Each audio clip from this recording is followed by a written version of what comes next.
한국 경제의 회복은 세계 무역 회복력에 대한 힌트이다.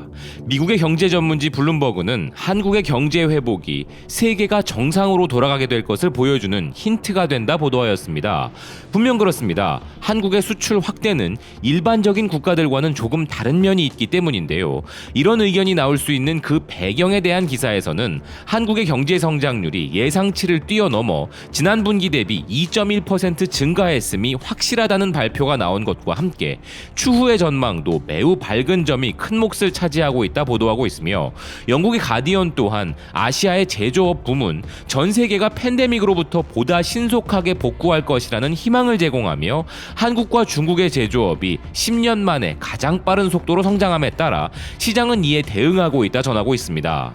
로이터는 세계 최대 자산 운용사인 블랙록이 아시아가 팬데믹 이후 회복을 주도할 수 있는 좋은 위치에 있다고 밝힌 부분을 전하면서 한국, 중국, 싱가포르, 인도네시아, 베트남 그리고 인도가 나머지 세계보다 더 빠르게 성장할 것으로 예상하고 있다는 것입니다.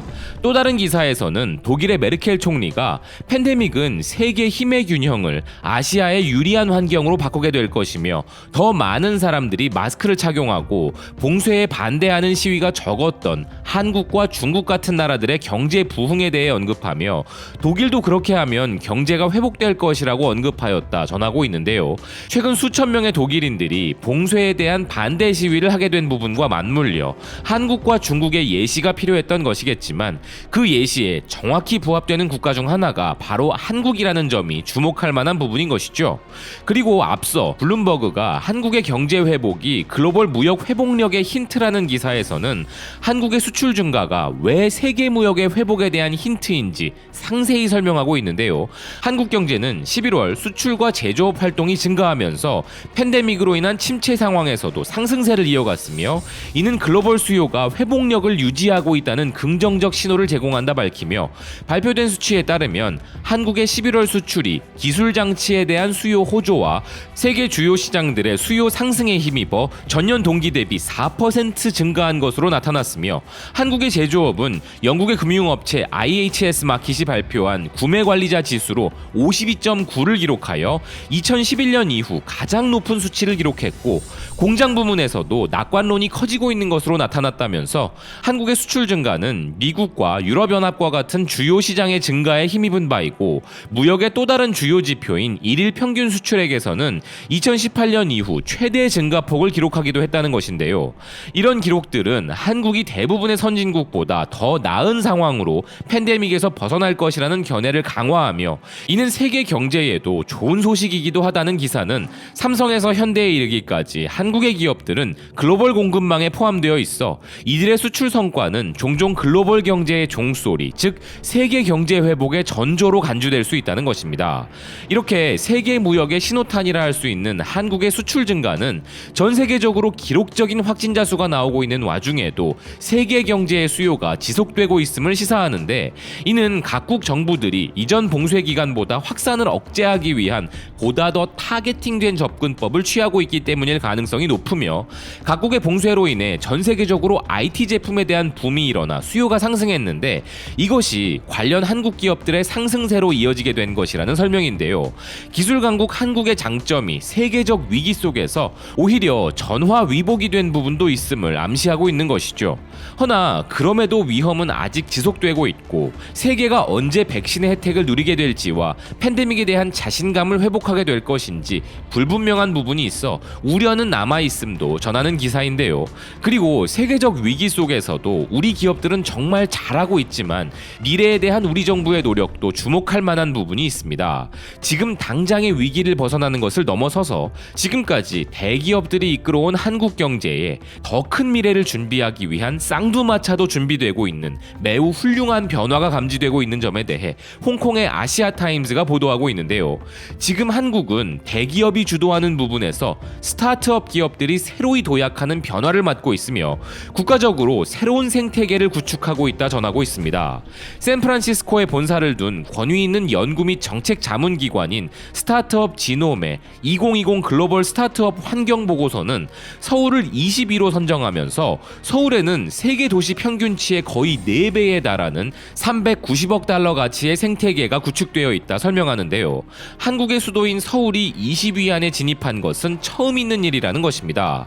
또 다른 평가기관인 이스라엘의 스타트업 블링크는 2020년에 서울을 전년 대비 9계단 상승시킨 전체 21위로 선정했으며, 글로벌 리서치 회사인 CB인사이트에 따르면 한국은 10억 달러 이상의 가치가 있는 11개의 유니콘 스타트업 기업의 본거지이고, 이것은 세계에서 5번째 규모라는 것인데요.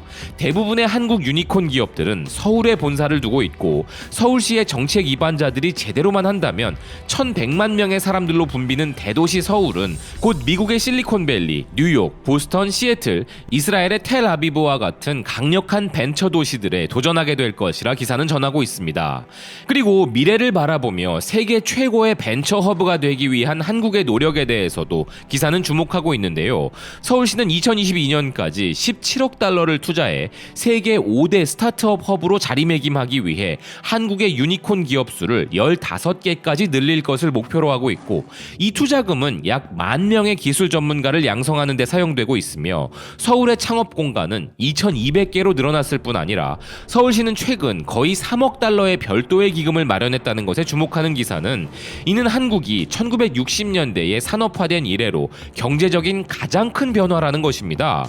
서울이 이렇게 스타트업에 집중하는 것은 탄탄한 스타트업 분야를 구축함으로써 한국의 경쟁력을 높이기 위한 국가적 노력의 일부이며, 그 과정은 한국이 전통적으로 거대한 가족 경영 대기업, 즉 재벌에 대한 과잉 의존에서 벗어날 수 있는 길이라는 것인데요.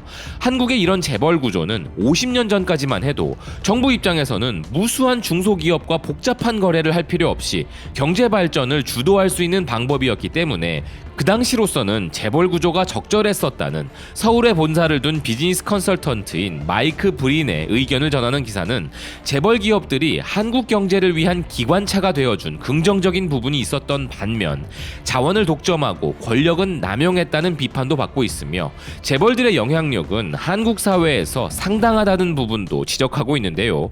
이런 재벌들에 대한 개혁을 단행할 수 있었던 유일한 민주적인 행정부는 1997년부터 98년에 IMF 이후 집권한 한국 정부였으나, 그 이후로는 다시 주요 고용주로서의 재벌의 중요성을 인정하고 정부는 그 시도가 실패했음을 인정할 수밖에 없었기에, 이제는 재벌들을 바꾸는 노력 대신 경제구조 자체를 대기업 중심이 아닌 젊은 창업자들 중심으로 바꾸기 위해 노력하고 있다는 것입니다.